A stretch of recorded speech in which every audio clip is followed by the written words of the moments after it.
বগুড়ায় প্রায় ৩৮ লাখ নাগরিকের বসবাস হলেও নেই কোনো আন্তর্জাতিক বিমানবন্দর। সে অভাব পূরণ করতে এবার বগুড়ায় আন্তর্জাতিক মানের বিমানবন্দর, অত্যাধুনিক বিমান ঘাঁটি, পাইলট ট্রেনিং সেন্টার এবং কার্গো ফ্যাসিলিটি স্থাপনের উদ্যোগ নিয়েছে সরকার। এ উপলক্ষে বৃহস্পতিবার বগুড়া বিমানবন্দর পরিদর্শন করেছেন বেসামরিক বিমান পরিবহন ও পর্যটন মন্ত্রণালয়ের মন্ত্রী আফরোজা খানম রিতা, প্রতিমন্ত্রী ও বিমান বাহিনী প্রধানসহ সংশ্লিষ্টরা। পরিদর্শন শেষে তারা জানান, প্রধানমন্ত্রী তারেক রহমানের নির্দেশনায় তারা বগুড়া পরিদর্শনে এসেছেন। এখানে আন্তর্জাতিক বিমানবন্দর, বিমান বাহিনী ঘাঁটি এবং ফ্লাইং একাডেমি প্রতিষ্ঠিত হবে। পাশাপাশি 10,500 ফুট দীর্ঘ রানওয়ে নির্মাণের পরিকল্পনা সহ নানা উদ্যোগের কথা জানান তারা। আন্তর্জাতিক বিমানবন্দরের পাশাপাশি আমরা যেটা এখন পরিকল্পনা নিয়েছি যে আমরা একটা ফ্লাইং একাডেমিটা চালাবো, কারণ আমাদের পাইলটের অনেক দরকার।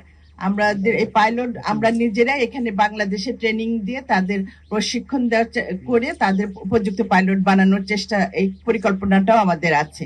বাংলাদেশের প্রথম 5D AI ইনভার্টার যুক্ত সর্বোচ্চ বিদ্যুৎ সাশ্রয়ী যমুনা এয়ার কন্ডিশনার। পরিদর্শন শেষে বাংলাদেশ বিমান বাহিনীর প্রধান air chief marshal Hasan Mahmood Khan জানিয়েছেন, সরকারের সহায়তায় তারা বগুড়ায় একটি অত্যাধুনিক বিমান ঘাঁটি প্রস্তুত করবেন। আমরা চাই একটা অত্যাধুনিক বিমান ঘাঁটি প্রস্তুত করার জন্য, যেখানে আমাদের অত্যাধুনিক জঙ্গি বিমান আসবে অবশ্যই, এবং এই ব্যাপারেও আমাদের সরকারের অনেক আমাদেরকে সহযোগিতা করছেন। ইনশাল্লাহ আমরা অচিরেই আপনাদেরকে শুভ সংবাদ দিতে পারবো যে আমরা নতুন জঙ্গি বিমান কিনছি।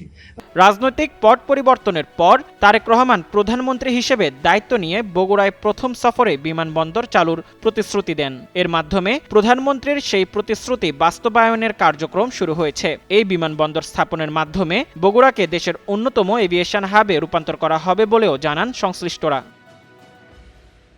পরিদর্শনকালে আর উপস্থিত ছিলেন বেসামরিক বিমান পরিবহন ও পর্যটন মন্ত্রণালয়ের সচিব ফাহমিদা আখতার সহ সংশ্লিষ্ট মন্ত্রণালয় ও বিমানবন্দরের ঊর্ধ্বতন কর্মকর্তারা। মোজাম্মেল পায়েল, যুগান্তর নিউজ।